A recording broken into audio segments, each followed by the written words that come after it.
Welcome to IELTS Mentor. Let's start today's test.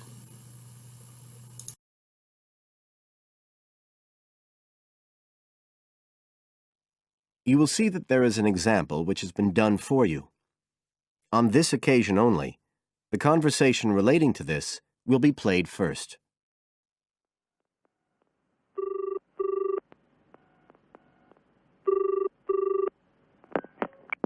Hi, Lewis. It's Jacinta here. Oh, hi, Jacinta. I was just going to call you. I was thinking we ought to do something about accommodation for our trip to Queenstown. Yeah, actually, that's just why I rang you. I've been looking on the internet. There was one place that looked okay called Traveller's Lodge, but when I checked availability for January, when we're planning to go, I found it was fully booked. Right. Well, we'd better do something now, I suppose. Traveller's Lodge is fully booked, so fully booked has been written in the space. Now we shall begin.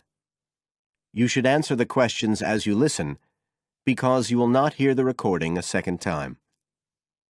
Listen carefully and answer questions 1 to 6.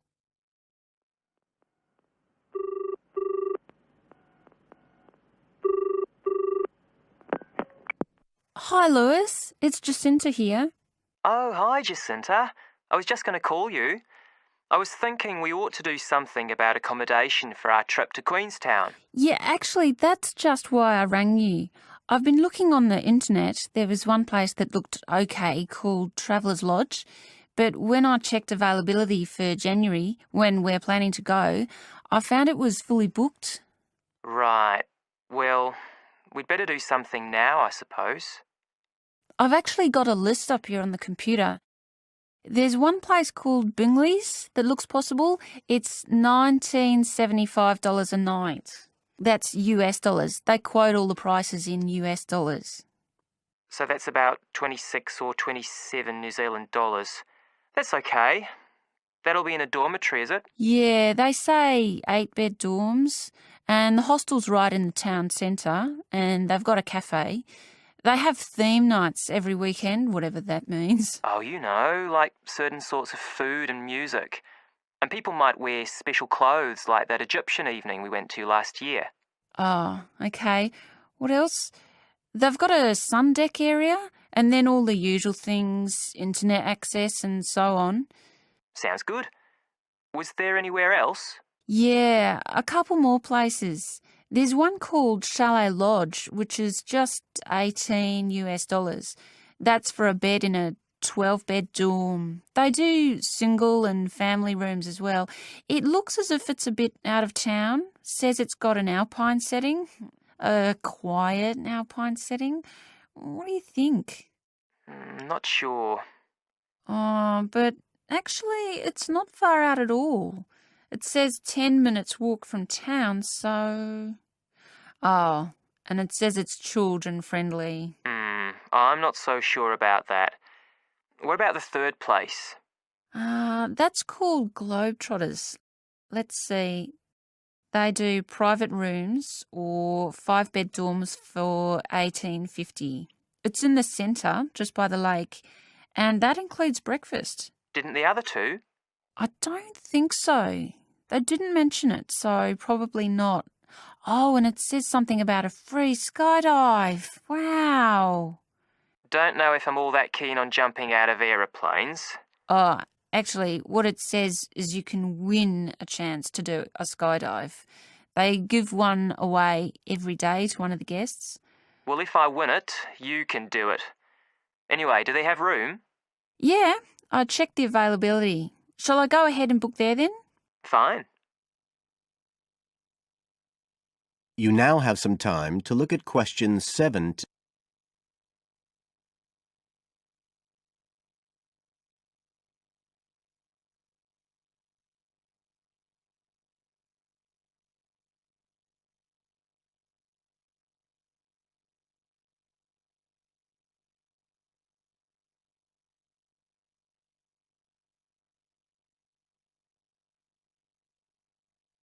Now listen and answer questions 7 to 10. I was looking at what there is to do too. There are lots of sites offering deals for adventure sports. I suppose we have to do a bungee jump. Why? Well, it's Queenstown where they more or less started it as a sport. You can, if you really want to jump off the side of a bridge with an elastic rope tied round your ankles. I'll watch. Okay, so what do you want to do? As far as adventure sports go, I was talking to someone who went whitewater rafting there. He said it was really awesome. They drive you up the Shotover River and then you come down on a rubber raft through the Whitewater Rapids, where the river's really narrow and fast, and end up going through a tunnel nearly 200 metres long. I think it's quite expensive though. Oh, I'm on for that if you are. Cool. The other thing you can do is the jet boat ride. That sounded just a lot of noise though. It's basically just whizzing round on the river on a very fast boat, isn't it? My friend did that as well. He said it was a bit touristy, but worth it. I'll give it a go. You go right up the river canyon. He said the drivers were really skillful, but I don't mind going on my own. But there's lots to do as well as the whole commercial adventure bit. We ought to do some trekking. The scenery around there's amazing. I don't want to miss that. The place to start's Glenorchy, apparently, about 40 minutes drive. That's where lots of the wilderness trails begin. Okay, I'll pack my walking boots. I'd better start getting in training. I haven't done anything except sit at my desk for months. Now, is there anything else we need to decide? That is the end of Section 1. You now have half a minute to check your answers.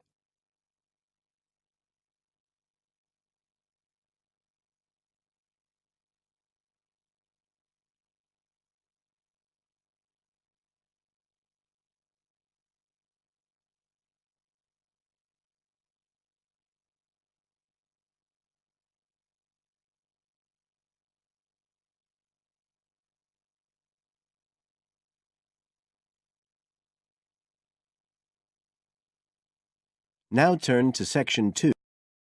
Section 2. You will hear a local radio program about cycling courses in London. First, you have some time to look at questions 11 to 14.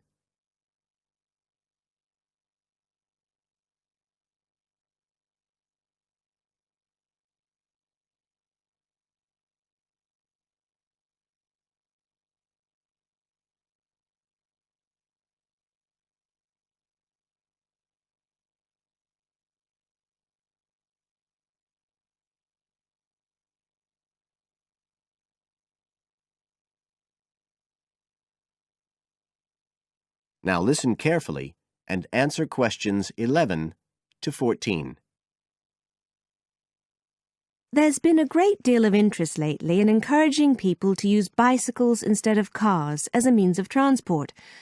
But not everyone is confident about riding a bike at the best of times, let alone in the middle of a city like London.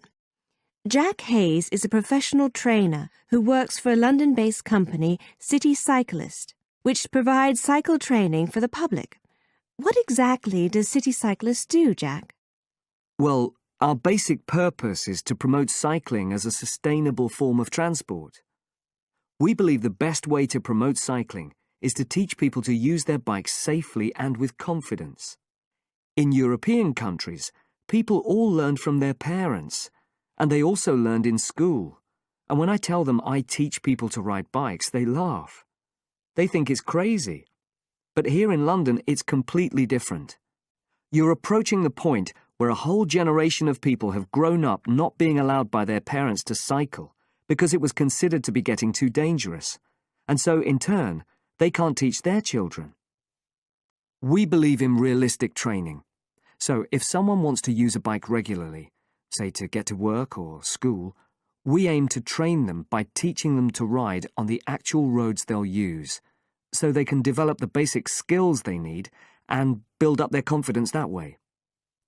At City Cyclist, we believe cycling's for everyone, no matter what age or level of ability or mobility.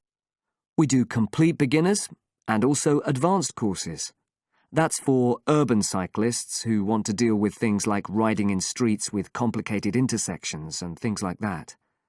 We don't promote the use of personal protective equipment for cyclists, and we endorse the policy of the European Cyclists Federation that parents should be allowed to make an informed choice as to whether or not their child wears a helmet. We believe the key to safe cycling is assertiveness, taking your place on the road. This has to be instilled right from the beginning. Assertive road positioning and behaviour is the key to safe cycling in congested urban environments. Some people are surprised that we don't promote the segregation of cyclists from motorised traffic, but we don't think that's practical in all urban environments. Instead, we teach people to use as much road space as they need to travel safely and effectively. You now have some time to look at questions 15 to 20.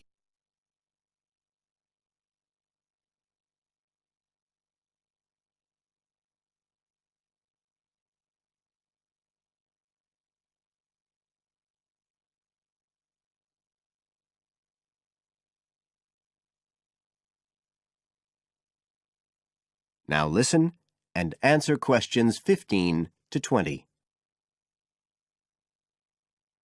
Now, as well as courses for individuals, City Cyclist provides a number of services for organisations. For example, we can deliver fun, safe cycle training activities at schools, arranging courses so that the disruption of curriculum time is kept to a minimum. As well as this, in order to promote safe cycling, we have provided training courses for employees and staff of local councils. And we are also increasingly looking at developing training courses in companies in order to help employers work towards green transport plans by helping to increase the number of staff cycling to work. Right, so that's a brief summary of what we do. If any listeners would like to find out more about the organisation, you can have a look at our website. That's City Cyclist. CITI cyclist.co.uk. And in order to book lessons, you can either phone us on 020 7562 4028 or do it online. There's an application form on our website, and you can just download that and send it in. We charge £27.50 per hour for one-to-one lessons, plus £6 for each extra person. So you're looking at just £39.50 for a family of 3, say. If you've never been on a bike in your life before, we reckon we can get you riding in 1 hour. And for most people, a course of road training usually takes 3 hours. But whether you're a parent or a child, an individual or an institution, we'll be happy to discuss your special needs and make a programme just for you. That is the end of Section 2. You now have half a minute to check your answers.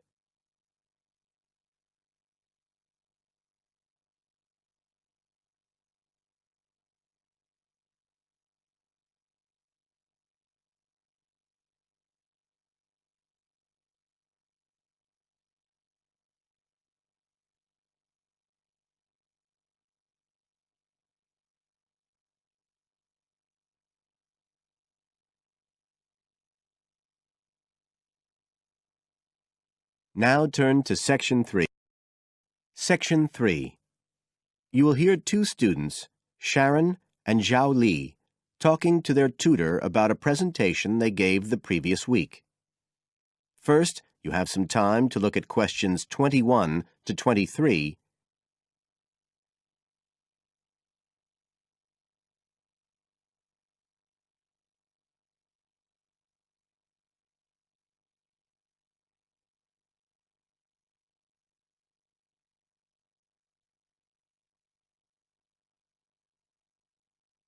Now listen carefully and answer questions 21 to 23. So, Sharon and Zhao Li, in your presentation last week, you were talking about the digital divide, the gap between those who can effectively use communication tools, such as the internet, and those who can't. And you compared the situation here in Northern Ireland with southeast China.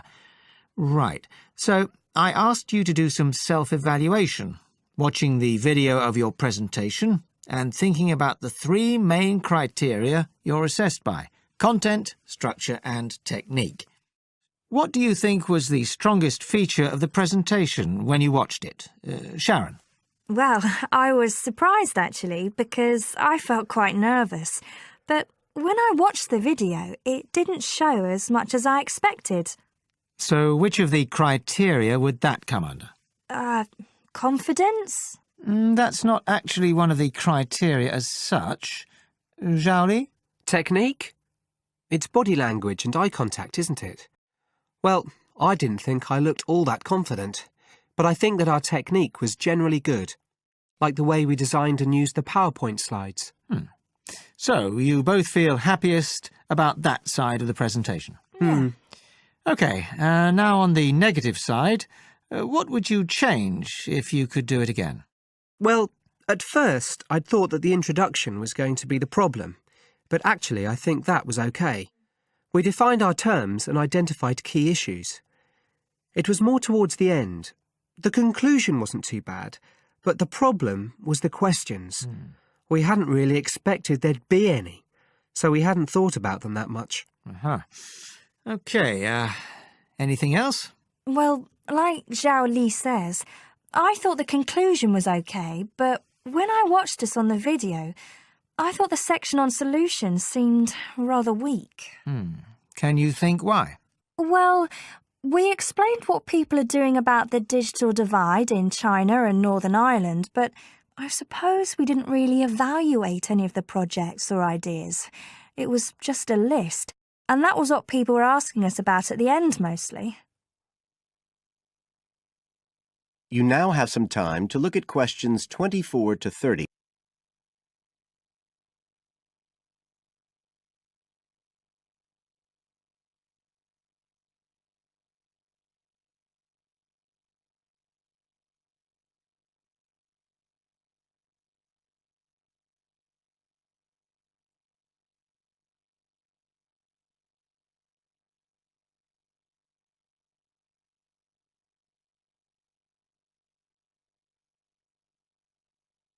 Now listen and answer questions 24 to 30.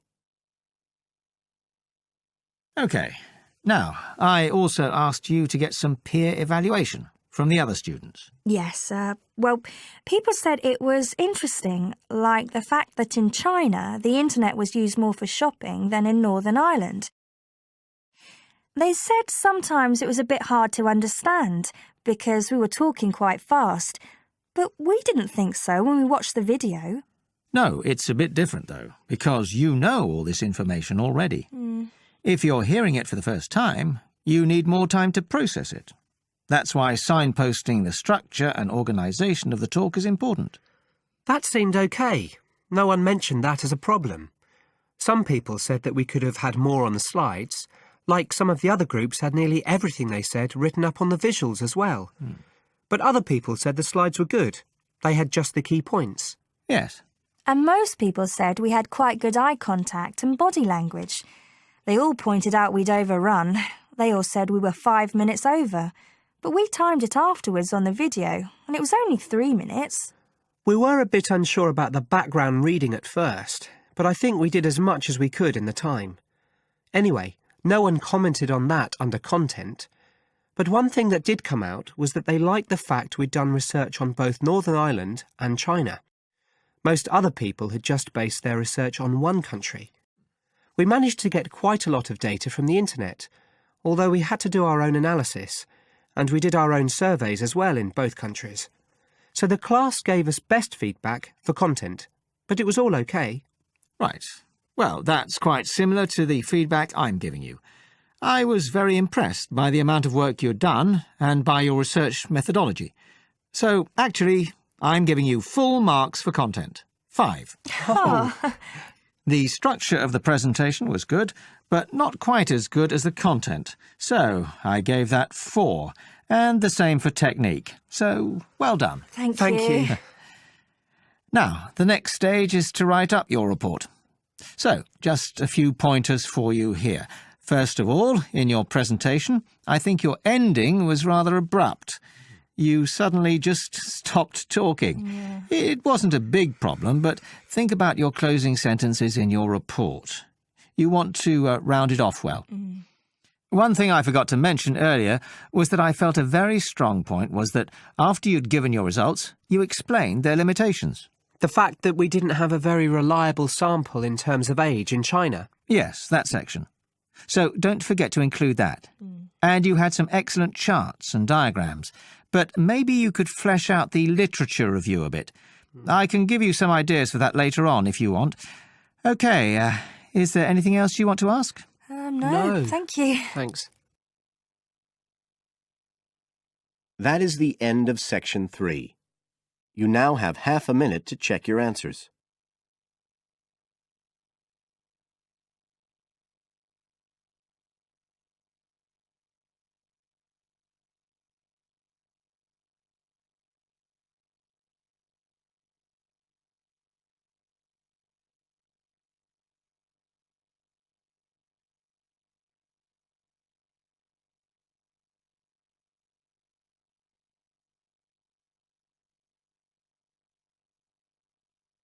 Now turn to Section 4.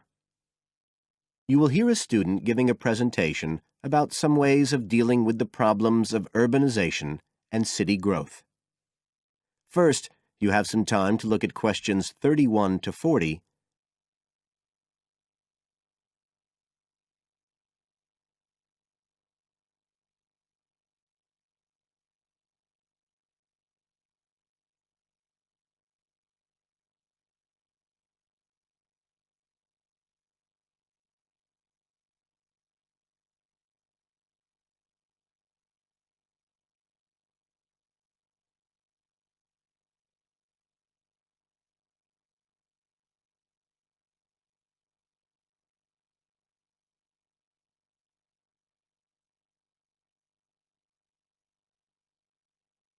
Now listen carefully and answer questions 31 to 40. Well, Adam's just been talking about some of the problems that have resulted from the rapid growth of cities in the last 100 years. Things like housing, sanitation, crime and so on. For my presentation, I'd like to look at some examples of what cities are doing to try to solve some of these problems. As part of its Healthy City program, the World Health Organization, the WHO, has come up with a set of criteria for a healthy city. The WHO says that, amongst other things, a healthy city must provide a clean environment which is also safe. It mustn't be dirty or dangerous for its inhabitants. As well as that, the WHO says a healthy city has got to be able to satisfy its inhabitants' basic needs. That's all its inhabitants, not just the rich ones or the ones with jobs, everyone who lives there. A third criterion, is that it's got to have health services which can be used by all the inhabitants and which they can access easily. The final point's to do with local government. The WHO says this is something that the whole community should be involved in, not just a few powerful politicians or businessmen. So, a healthy city is not just a matter of avoiding illness, that sort of healthiness. It's the way that the whole city works together for the benefit of its population. OK, so what I'd like to do now is to look at some projects in different cities around the world where cities have tried to meet these criteria, to make their cities healthy ones.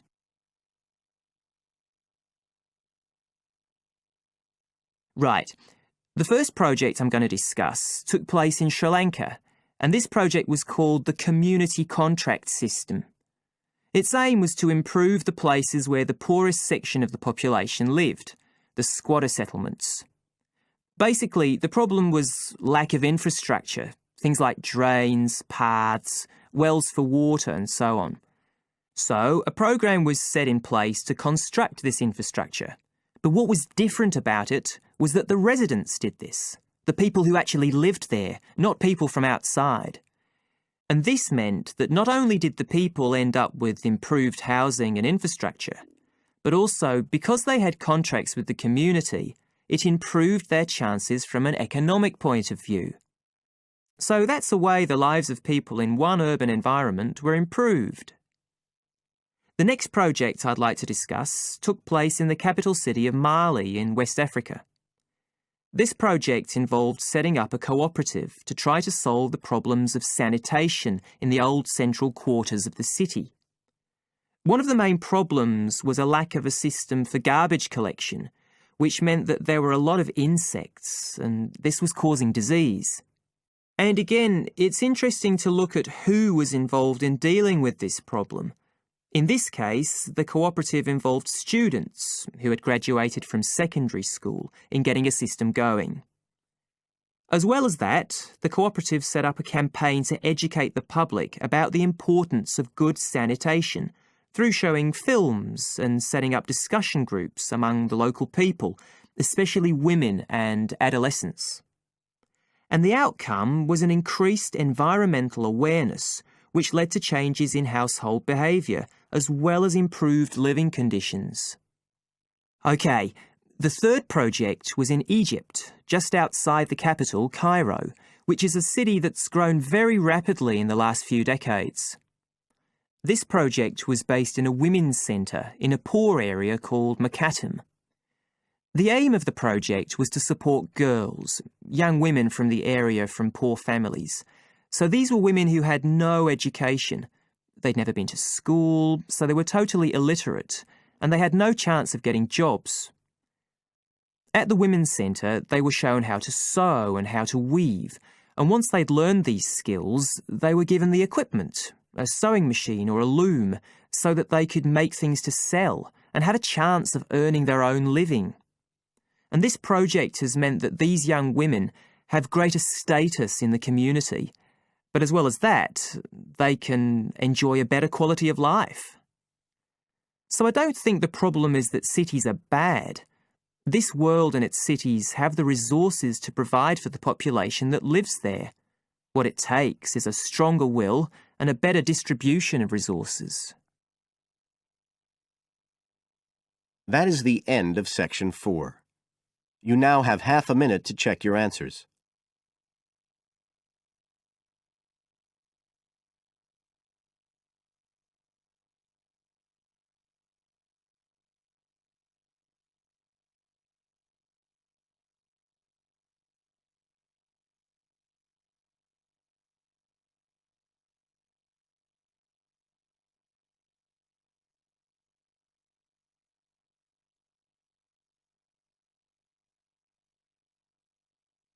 That is the end of the listening test. You now have 10 minutes to transfer your answers to the separate answer sheet.